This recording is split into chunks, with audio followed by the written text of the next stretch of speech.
गणानां त्वा गणपतिगुं हवामहे कविं कवीनामुपमश्रवस्तमं ज्येष्ठराजं ब्रह्मणां ब्रह्मणस्पत नः सीदसादनम्।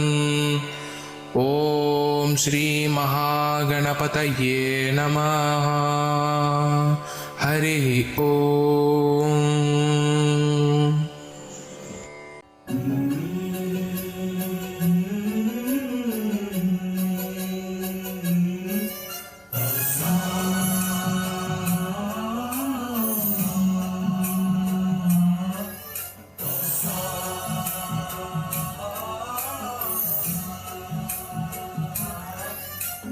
गणनायकाय गणदैवताय गणाध्यक्षाय धीमहि गुणशरीराय गुणमण्डिताय गुणेशानाय धीमहि गुणातीताय गुणाधीशाय गुणप्रविष्टाय धीमहि एकदन्ताय वक्रतुण्डाय गौरीतनयाय धीमहि गजेशानाय बालचन्द्राय श्रीगणेशाय धीमहि एकदन्ताय वक्रतुण्डाय गौरीतनयाय धीमहि गजेशानाय बालचन्द्राय श्रीगणेशाय धीमहि।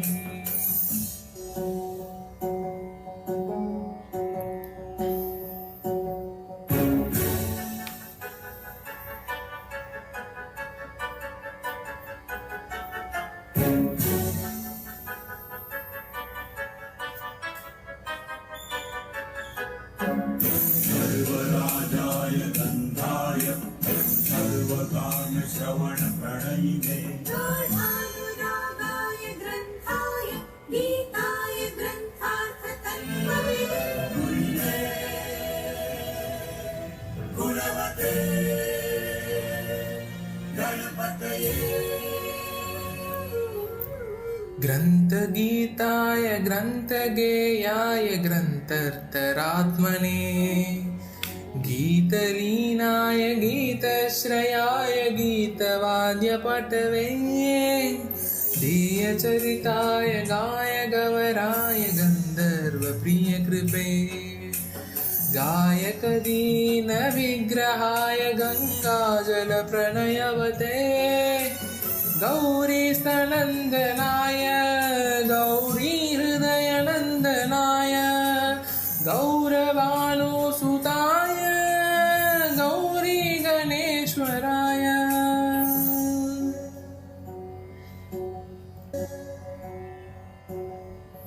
गौरीप्रणयाय गौरप्रणवाय गौरभावाय धीमहि गोशहस्त्राय गोवर्धनाय गोपगोपाय धीमहि गुणातीताय गुणाधीशाय गुणप्रविष्टाय धीमहि एकदन्ताय वक्रतुण्डाय गौरीतनयाय धीमहि गजेशानाय बालचन्द्राय श्रीगणेशाय धीमहि एकदन्ताय वक्रतुण्डाय गौरीतनयाय धीमहि गजेशानाय बालचन्द्राय श्रीगणेशाय धीमहि।